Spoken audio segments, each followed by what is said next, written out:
Hello and welcome to Global Agenda. I am Ukemere Tokwa. It's exciting to be back and an even bigger honor to be your host on today's episode. African youth have been associated as a global symbol of strength, vibrance, and dynamic intuition. However, they face the burdensome challenges of poverty, political exclusion, inequality, unemployment, and lack of social protection, among others. Civil society organization Youth Hub Africa dares to change that narrative. So Youth Hub Africa gave youth and decision-making platforms the opportunity to express their views on the importance for a youth policy for the FCT. Today, young people represent the biggest bulk of the population we have in Nigeria, and we believe if they are inspired, if they are educated, if they have the right motivation, they can do a lot in projecting Nigeria as a country. Do you think you play a vital role as a youth to the structure of the decision making in the country, especially given this current new creative economy? For somebody like me that is leading in this space in terms of artificial intelligence and revolutionizing how people see the legislature, it's a big thing, and it's a problem that has been existing for a long time that we are solving. And we're not just doing it for Nigeria, we're doing it across the region. So when people come up with those assertions, it just shows you that where we are as a thing, and this is why the inclusion of youth in policy making and decision making is extremely important, because now you should be able to see the relevance, you should be able to see the forward-thinking ideas. This notion always comes from the idea that people already have. Youth need handouts. Nigerian youth today don't need handouts anymore. They want opportunity to participate. So they're not lazy, if I might ask? No, Nigerian youths are not lazy. Sorry, I just wanted to Yes, I think sometimes we try to gloss over it. It's best to say it as it is. Nigerian youths are not lazy. Exactly. Quite interesting. Thank you so much for just helping me stamp that assertion. Now, I'd like to understand, how exactly does your innovation bridge the gap between information sharing when it comes to the decision maker, the legislative, and the consumers, and obviously the people that will be impacted, the beneficiaries? And more or less, how is it important for them to have access to this information? Okay. Yeah, I will take it from where you stop is the importance, and I'll tell you a personal story, because as a young boy, I watched my mother's import business crumble just because she was not aware of a policy change that has happened, and she lost all her money. And that is how, in the lowest level, that's how the policy affects you. Over the years, we've seen legislators make laws, make policies that will affect our daily lives in terms of education, travels. In fact, how we eat is affected by the small businesses. You saw how a policy change like the Naira redesign change affected Nigerians and threw Nigerians into a lot of struggles. So you could see, and that is exactly how, because citizens and Nigerians in general need to start seeing how everything that happens within the National Assembly and the State Assembly affects them in granular way. So that is why we've developed Legis 360, it's an AI-driven platform that has instantly revolutionized how you see the legislator. So you don't have to walk into the National Assembly, you just need to open Legis 360 on your mobile phone. When it comes to the youths in the FCT, I'd like to know some of the concerns, some of the needs, and some of what your office has done. So in terms of the youth involvement, it's about channeling concerns about infrastructure development, like water. Okay. There's no water in some of their communities. So we're doing 16 water projects in Abaji, Kwali, and Kuje. These are based on the concerns youth in those communities have raised towards that their community doesn't have water and all that.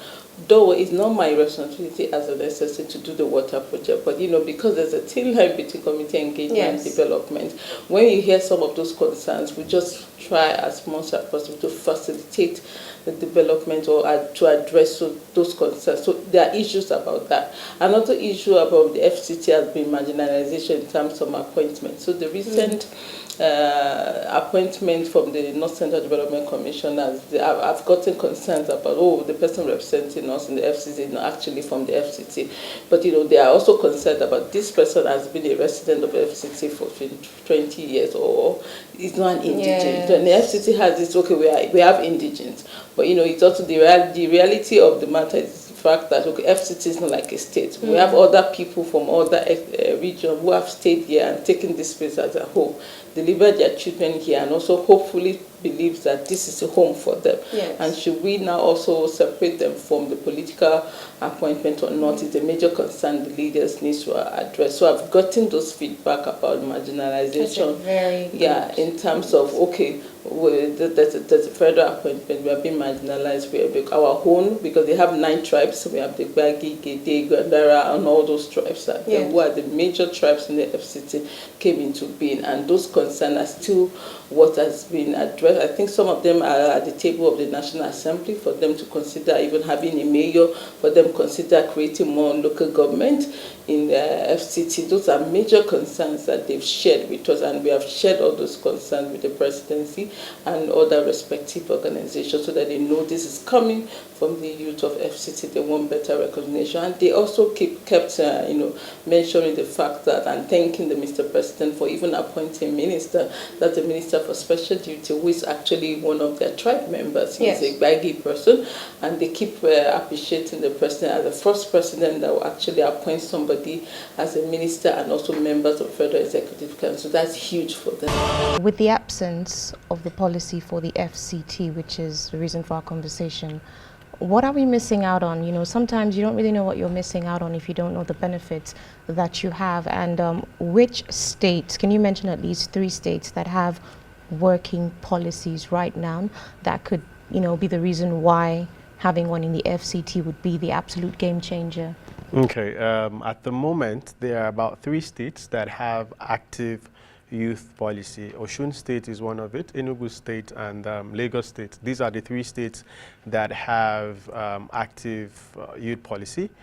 The other 2 that are still work in progress, we have Rivers State, we have Kanu, who are also developing their own policy. What is the FCT missing? First, the FCT is the center of unity, the Federal Capital Territory, as we call it. What it means is that as the nation's capital, we're not intentional, we're not deliberate as to how we harness the potential of youth. And mind you, the FCT is a melting pot of Nigeria, where you have diverse ethnicities, you have youth from various backgrounds coming together. And imagine why, at the moment, if you look at our migration trend, FCT is like the destination for a lot of young persons who are looking for economic opportunity, better living, and the like. So if they move to the FCT, what investment? What are they coming to meet? So what are we missing? We see that one of the key needs of young person is access to housing. As at today in the FCT, do we have a strategic investment in housing schemes for young persons? How many young persons can actually afford decent accommodation? So we have young persons, the majority of young persons living in unplanned settlements. And what do the government do to those unplanned settlements? Evictions and demolitions, which means that almost half of the active youth population are homeless or living in squatter settlements that are not recognized by government and are criminalized on a daily basis. That's on one end. The other end is around education and the world of work, right? So what is the state of education in the FCT? Do we have technology hubs where young persons can go to build on their technology skills? Do we have industries? What exactly do we have? So this is why the policy is important, so that government knows the direction to which they can invest their money. We look at issues around health and well-being. All right.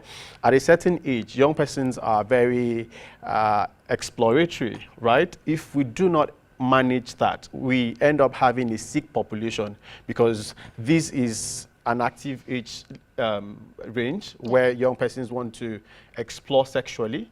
Do we have the right information? Do they have access to healthcare centers where they can access reproductive products or reproductive knowledge or better counseling for themselves? So these are some of the gaps that a youth policy would work well to address.